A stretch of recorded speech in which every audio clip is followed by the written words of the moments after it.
everyone, I am Brittany, the Cosmic Lunar Soul. Welcome to my channel if you're new. Welcome back to all my subscribers. Today we are going to be doing a deep dive on all about candle magic. I'm going to be going over what candle magic is, how to perform a ritual, give different examples of candles, talk a little bit about the candle colors, and then we can talk about ritual techniques. So if that is up your alley, make sure you hit that subscribe button and let's go ahead and get started.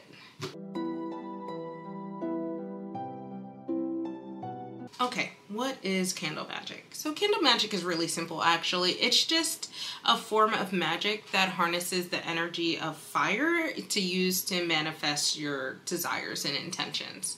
So that's the simple way to put it, but let's expand upon that a little bit. Candle magic is also one of the oldest forms of magic, and it's also one of the most accessible forms of magic, in my opinion. So it is widely practiced in various cultures across the world and really just comes forth in many different forms. So candle magic can be a really powerful tool for manifesting positive changes in one's life, and it's a really personal and intuitive practice. So practitioners are encouraged to try different things, test what works, and basically adapt and customize a candle ritual to whatever it is that you need at the time. But despite that, I'm going to do my best to give you as best an overview as I possibly can. So let's get into it. So candle magic is actually really beneficial. As I mentioned before, it's one of the, or in my opinion, it's one of the most versatile methods of magic, basically because you can use it either by itself as its own individual method, or you can use it in combination with other things, such as sigils. I mentioned that because that's my favorite.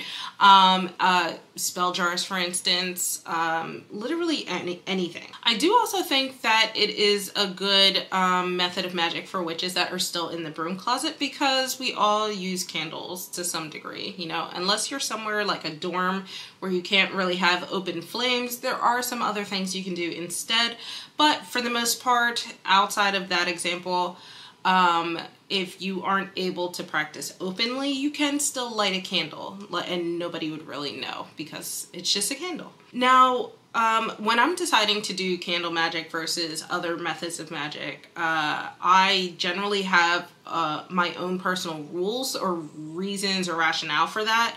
So mine might be different than yours. You might not have one. You might just enjoy candle magic, so that's why you do it, and that's completely valid. But here is my rationale for choosing candle magic over another method of magic. So I find that the element of fire really helps, just in my experience, really helps to pack a punch behind things. And yes, you can light herbs on fire, or you can light a petition on fire, but if you've ever done that, you know that it burns very quickly and then dies out. But I like to incorporate that with a candle, which will burn down slowly at different rates, and we'll talk about that later. Where while I can still burn a petition using the flame from a candle, I still have that candle flame to help, you know, get that energy out there, get things built up, and then just thrown out into the universe. Now, for example, if I want something that is really quick, packs a punch, I'm going to go for candle magic. If I want something that's maybe a little longer lasting and I don't need it to start right away, but I want it to be something that carries on for a while, I might use some method of container magic, for example. And if you want me to do a video talking about what types of magic I choose for what types of situations, comment below and let me know. But like I said before, I will sometimes combine them as well. So candle magic might not be the only method that I'm using for a specific spell. It just might be the core to give me that boost I need to get things moving and flowing right away. Obviously, though, the best way to figure out what works for you is to just try things out, do things differently, and write down your results in your book of shadows, and then come back and go off of, you know, what it is you experience and what it is you need at that moment. So there are a lot of different candles. I'm going to talk about 8 of them, but I have different styles of the 8. So this might be a really long section, so sit down, buckle up, and, you know, let's get started. So I'm going to start off with chime candles. Chime candles are the quintessential spell candle. They are the ones that if you think of like a ritual, or if you go into a metaphysical store and say, I need a spell candle, they will most likely lead you to a shelf full of these. So chime candles typically burn for 1 to 2 hours, but the thing about chime candles is they can vary quite a bit. Look how thick the difference between these guys are, right? Look at that. So this chime candle is really good if you are traveling. I have another candle that I think is way better for travel, or if you just don't have as much time to devote to one of these, or if you're testing out different colors. I like to get really unique colors in the smaller kind and see if I really like how that influences my spell. And if I feel like it doesn't so much, then, you know, if I feel like I really like that and I'm going to repeat that again, then I will get it in a bigger candle. So, because of the, I'm going to just hold this one up a little bit, but because of the short burn time, these are really good for like as the default. So it doesn't burn too long, but it also isn't too short. It's like a nice medium of that 1 to 2 hours. And it's small enough that you can place it, you know, wherever you need to. It's not like you have these big pillar candles or anything like that. And again, we're going to talk about them. But I do really enjoy the chime candles. So that is candle number 1. Candle number 2 are actually taper candles. These are the classic ones you see in like old-timey or like the old witchy movies, stuff you see that are in like the old school candelabras. These are tall and slender, and they're called taper because they start off thin and then, rather it's the other way around. They have a thick base and they taper down to the tip where the wick is. So taper candles can also come in a variety of sizes. You can see here. They also come in a variety of styles. I don't want to get into too much about like the construction of candles, but I will talk to you about rolled beeswax candles. I have a few of these. Beeswax candles are my favorite for a plethora of reasons. But you can see here the difference in taper candles. So taper candles, they actually burn, they're variable. So beeswax, especially if they're hand rolled, they're going to have the biggest variety based off of the wick you're using, how tightly you rolled the candle, you know, how tall or long the handle is. But traditionally, a traditional taper candle is going to burn about an inch, and it's going to burn about an hour per inch in height. So that means it could take quite a while for these things to burn down. That's why you see in movies, you see like these candles in those candelabras, because they take forever to burn down. You can have a full dinner and still have your ambient candlelight. Let's go on to candle number 3, which are pillar candles. So pillar candles also vary wildly. So we have here, I'm going to go with a traditional pillar candle for you to see. It's very short because my big pillar candles actually are molded into the stand that they're in. So we have this little pillar candle. Pillar candles are just cylindrical candles of varying height. These have the widest range of burn time because it depends on the thickness, it depends on the height, the type of candle it is, like the candle wax, all of that. So there's really no way to discern the burn time, but what you can do, a lot of times pillar candles are used for spells that you're going to reuse again, right? So let me show you another pillar candle. You can see here, see the difference. This is a very thick rolled beeswax candle, and you can see the difference between them. This is actually kind of a mixture of a pillar and a chime. I consider these, or not chime, I'm sorry, pillar and a taper. I consider these kind of in the middle. It's like it's not tapered, but it's not really thick like a pillar. It has the base of a taper candle. So I kind of feel like that's like somewhere in between. But you can see though that this is nice and thick, and then it comes in various sizes. So we have these 3 different things here, and they are all, see if I can get that, yeah. They are all pillar candles of varying types. So one of the things that's really nice about pillar candles is that, and I'm going to use this one because it's easier to hold up in frame. These can be consecrated and like imbued with a specific intent or purpose. So I can make this, say, it's silver, so I could either use this for like peace maybe, or I could use it to mean like, you know, like a coffer, like pieces of silver, like monetary things. So it could be prosperity. I don't really associate silver with prosperity too much, so let's just say peace. So if I wanted to, I could just say this is my peace candle, and anytime I light it, this is like bringing peace into my domain, bringing peace into my home, myself, you know, however you want. And the thing is, you can just sit and say I use this to meditate over in order to bring myself peace. So meditate over it for like, you know, 10-15 minutes before bed or something, and then blow it out. And then each time I light it, I can do that same thing. So this is really good for repetitive spells. These, obviously this short guy is not going to burn as long, but you could still do that. If it's something that you know you want to do over like a few months, right? So say you have a project that you want to do. This is purple. So let's say you have something you want to work on specifically with your deity, and you want to devote this candle for that specific thing. And your goal is to just burn it down, and by the end of it, that thing should be manifesting, for example, just to give you an idea. So as I said, they burn a varying amount of times, you know. The only thing I don't have here really to show you are votive candles.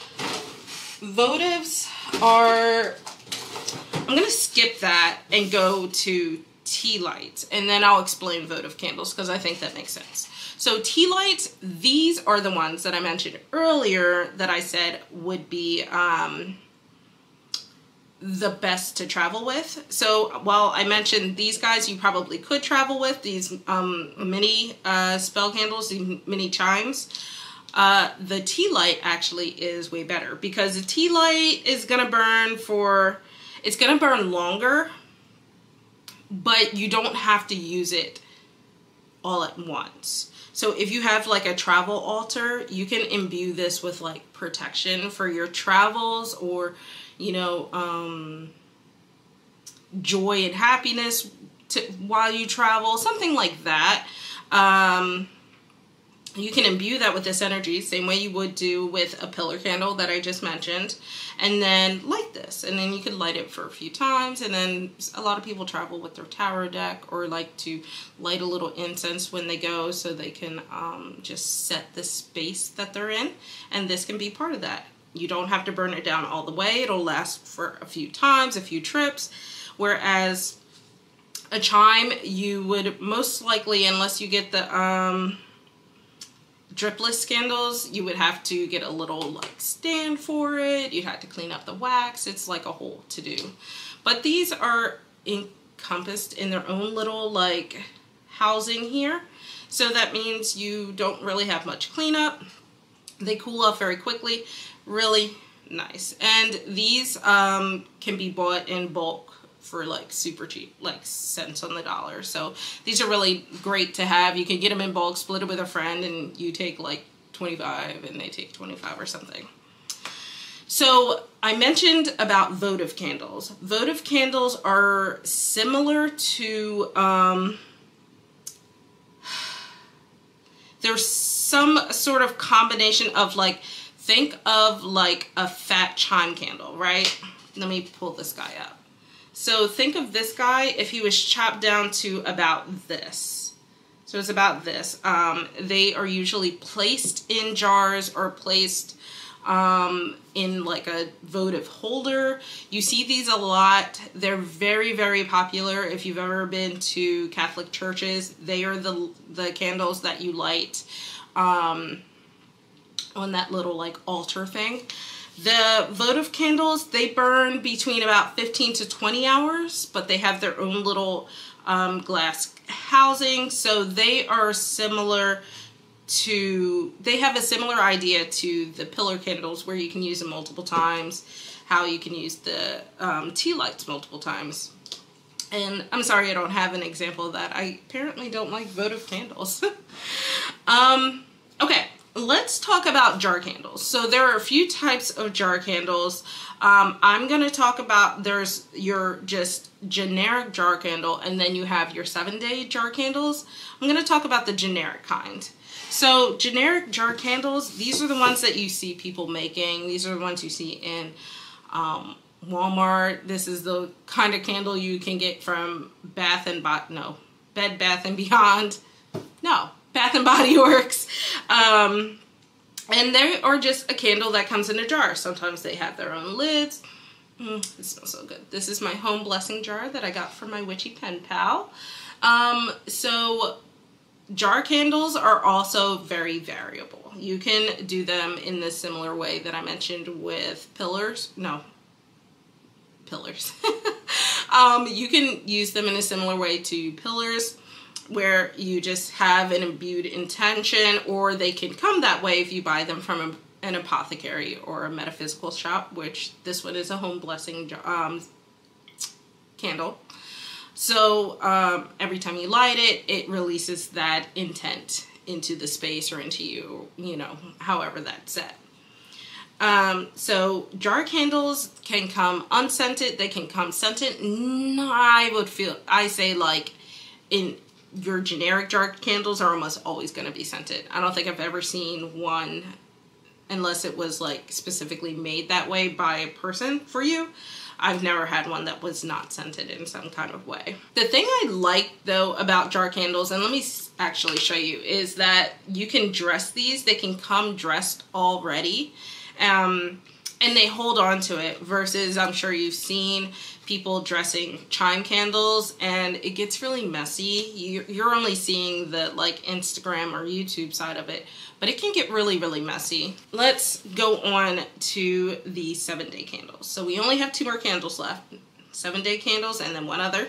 7-day candles, one of the candles that I'm not going to mention that are similar to 7-day candles are the removable candles. They look almost like a 7-day candle, but you can take the actual candle out, which is really cool because you can carve your sigils, roll it in herbs, do, you know, blase blase, put it back in, and then burn it as you would a 7-day candle. 7-day candles are probably the other quintessential ritual candle that you will see out there. This one happens to be the star. This is kind of giving the energy of the star in tarot. This is from Prisma Visions.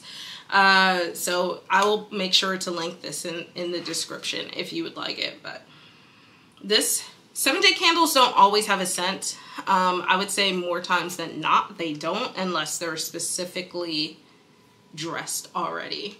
But these are exactly how they sound. They're meant to be burnt over 7 days, generally continuously, but I don't know about you, but I have a job.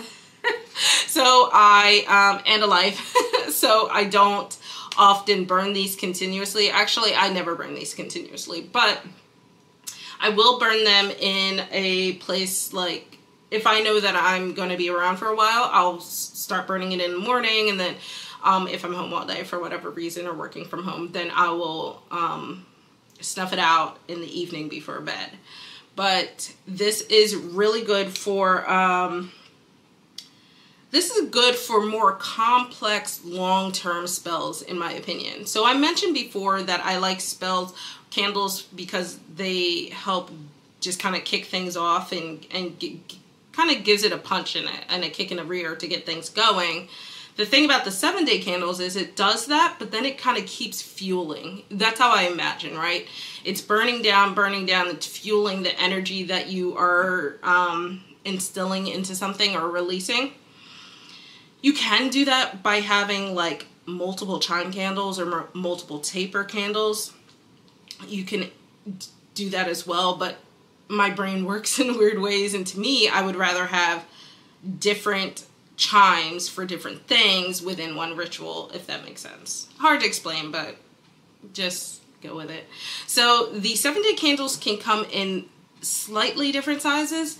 This is a traditional size, and then this is a size from the dollar store. So you can see that the dollar store one is a little thinner, and the circumference is a little smaller, but height-wise, somewhat the same, but you can see that it is not filled up to the top. I have not used this candle.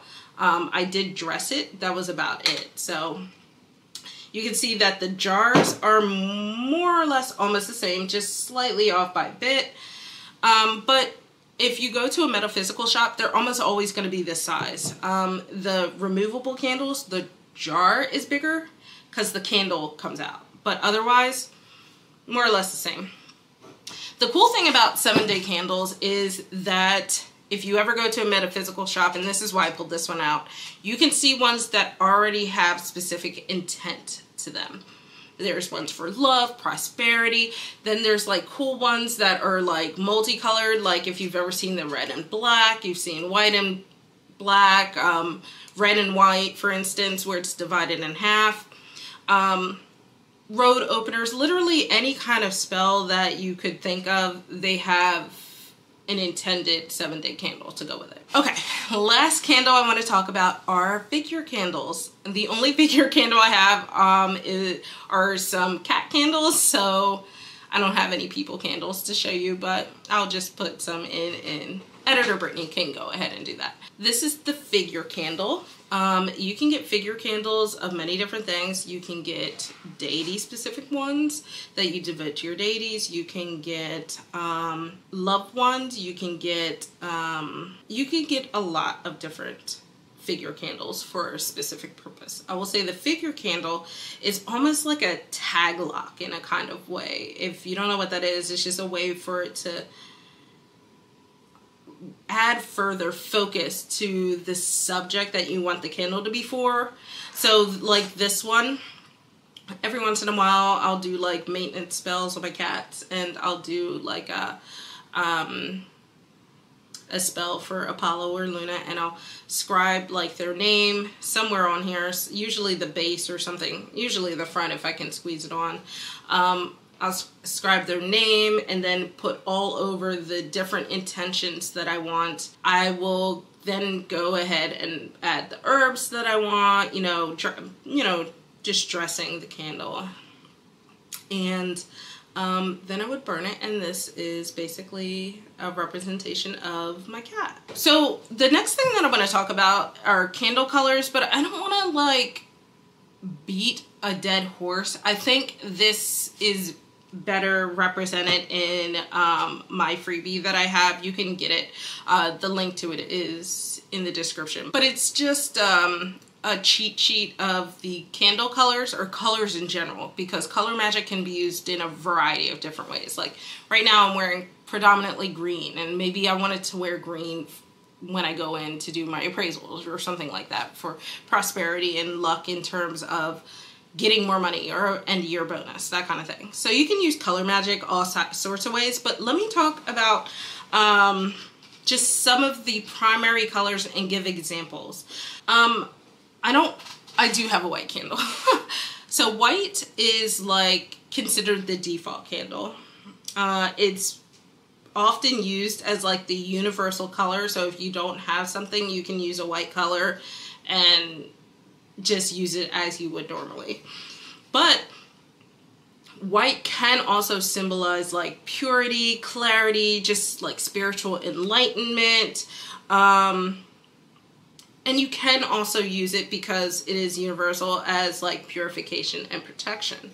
So white is a really, I mean, you can get white candles literally anywhere. I get a lot of white candles from the dollar store because your girl is cheap. But also, tea lights come predominantly white. That's where you can get the cheapest ones.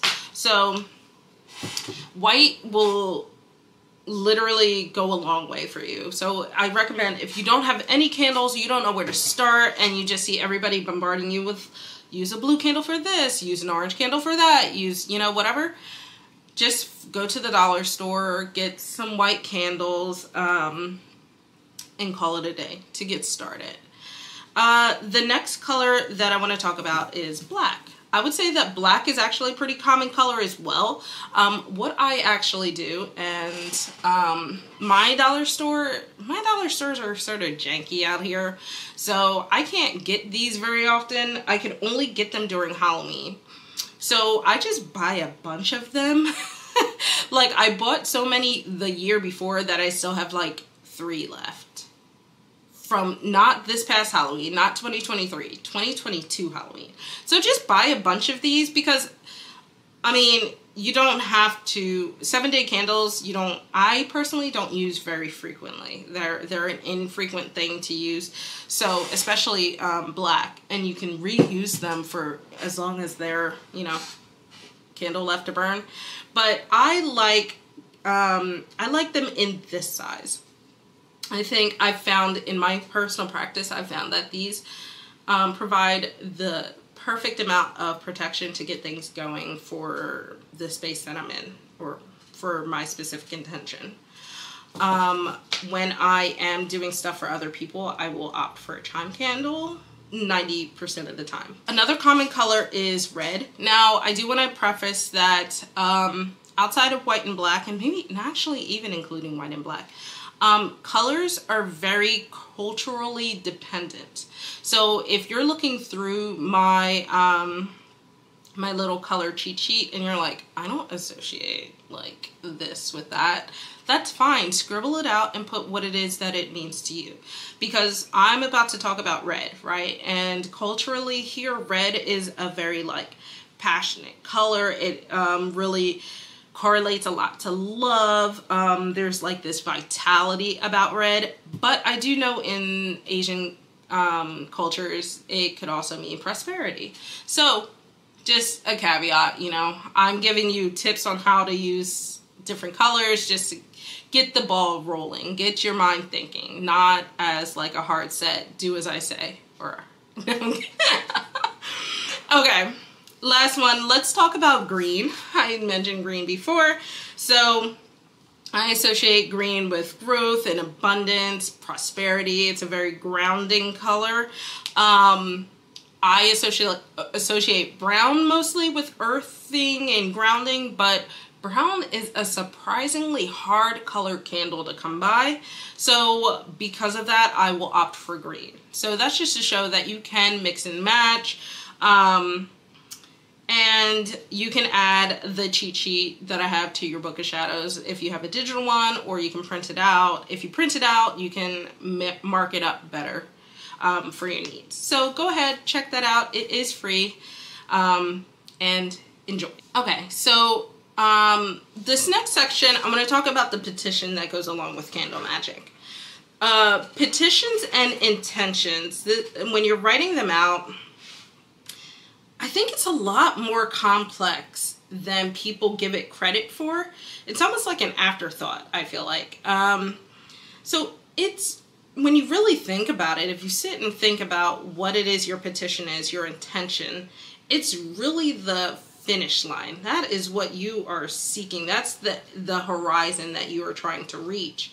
So you should really be putting a lot of thought and effort and time into that purpose.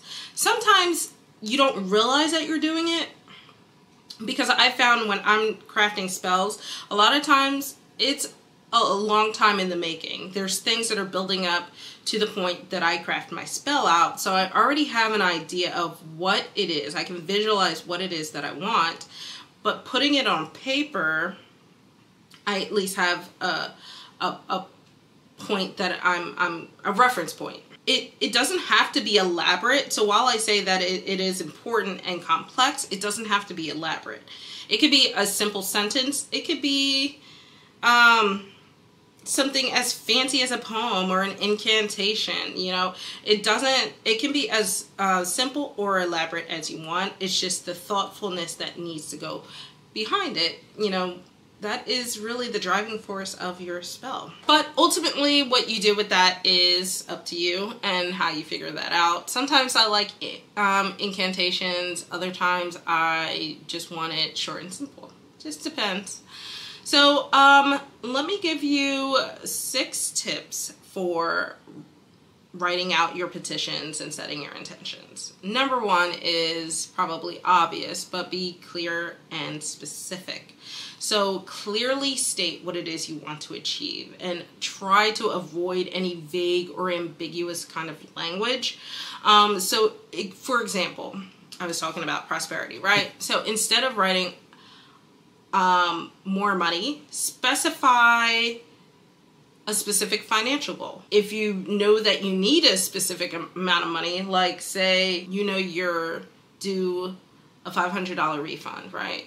Instead of saying, I have my refund, you can say, I have my $500 refund. That way, you know, nothing a little tricky goes in. It's like, it's like negotiating with a genie. Use positive language. So even if you are, this can be a little hard if you're doing like more baneful stuff or if you're trying to ward away certain things. That's a little different, but try to phrase things in a positive and affirming kind of manner. So saying, instead of saying like if you're trying to ward off being lonely and trying to bring in connections with people, instead of writing a petition that says I don't want to be lonely, instead say I am surrounded by loving and supportive relationships, for example. Number 3, use present tense. This is really common of a practice just across witchcraft and across like affirmations, manifestations, law of attraction. This is a really common thought. So write your intention as if you have already achieved it and you were living it. So this isn't future tense, this isn't past tense, this is present tense. So I am, I have, instead of I will or something like that. Number 4 is personalize it. So this is actually really important if you are getting spells from spell books and you're starting to learn how to change them for what it is that you need specifically. Tailor your petition to your unique situations and desires. So, you know, when you are using a generic spell, change up the words, you know, if you're using a spell that is supposed to protect your home, right? Add your address in there or something like that. Or, you know, add your unit number if you're in like an apartment complex. Make it unique to you. Number 5, be specific about the timing. If timing doesn't necessarily matter, like I mentioned before, there are things that I want to get started and then just last for a while. Maybe not so important, but if there's something that you are working towards, like if you need a job, right? You can say that, you could put a date on it. I have a, and I know it kind of conflicts with the tensing, but you can put a date. You can say, I have a job interview, and put the date on it, for example. This is like one of the few times that I will say you can use that future tense, because if it's something you're working towards and you're doing like maintenance spells and this is like the kickoff, I would say that it's probably fine. It's up to you though, you know, but you can say within the next month or by the end of the year, I will have X, Y, and Z, or I will do X, Y, and Z, or something like that. All right, last one, but I do have some bonus ones, so don't go anywhere.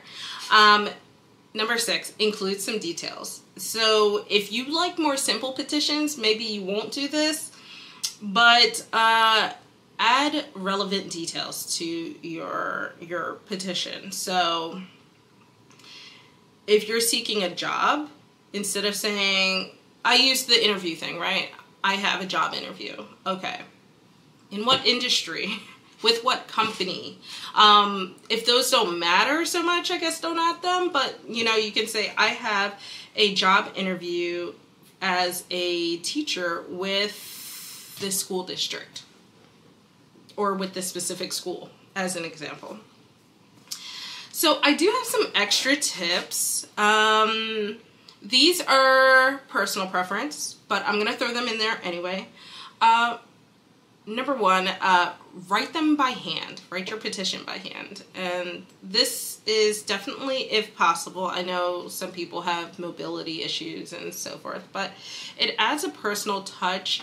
And I think that there is something to be said about adding pen to paper and taking the time to actually feel your intention transferring from your hand into that piece of paper or into whatever you're writing the petition on. Could be a candle. Charge and empower the paper. So this is where petition paper comes in. Some people sell them. You can make your own very easily by adding like oils or herbs to it, and very simple. But a simple way to do it is, if you have a piece of paper, just, you know, focus on the intent that you're about to write on it and feel that energy flowing from you into that piece of paper. And then finally, seal the petition. This is really good if it's something that you want to hang around for a while. I actually have some sealed petitions just scattered around my house in different places. But you can fold the paper. A lot of times, if it's something you're bringing in, they say to fold it, you know, like towards you, and then rotate, and then fold, and then rotate, and then fold. So fold it 3 times. You can seal it with candle wax if you're burning a candle. You can tie a ribbon around it if you're doing like a binding. And then just, if you have like a vessel that you hold your petitions, you can have that. I have buried petitions in my garden. I've done a lot of different things. I actually, like, when I bind people, I have a binding box that they all go into. So sometimes things go in there, for example. Hello everyone, we are set up for the ritual. So I decided to do a little a success spell and growth spell for my social media. So I'm going to start off with the candle. We're going to go through everything that we talked about, including dressing the candle, which I hadn't really talked about. I'd rather just show you. So let's just go ahead and get into it. We talked about our petition writing. Here is mine. I didn't want to show the actual verbiage, but I will show scribing on the candle. So I have my intent already. You kind of already have the overall gist of wanting to bring success to my Instagram and my YouTube. So what I'm going to do here is inscribe my YouTube name and then my Instagram name, which is very similar, but they are different.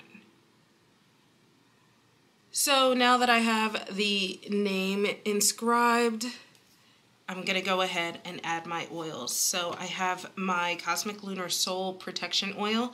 I actually have these size available in my shop.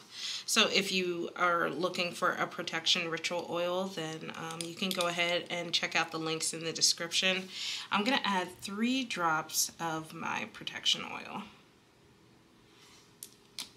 And this will help protect my social medias from scammers, from trolls, anyone that will do them harm. This is also written in my petition. So the actual verbiage is different, but you will get the gist. So I'm just going to rub that in, rubbing it in with my intent. Then I am going to add in my manifestation oil. This is also part of my petition. I'm adding in 3 drops each, but honestly, you can add as much or as little as you want. You really don't need this much oil for this size candle, but I like to do things in threes, so a lot of this will probably be rubbed off on the napkin. And last is the success oil. The manifestation and success oils are just not ready for the public yet, which is why they're not in my shop. I think the manifestation oil is actually ready, so I should add that to my shop, but this is all dressed. Next, I am going to light this.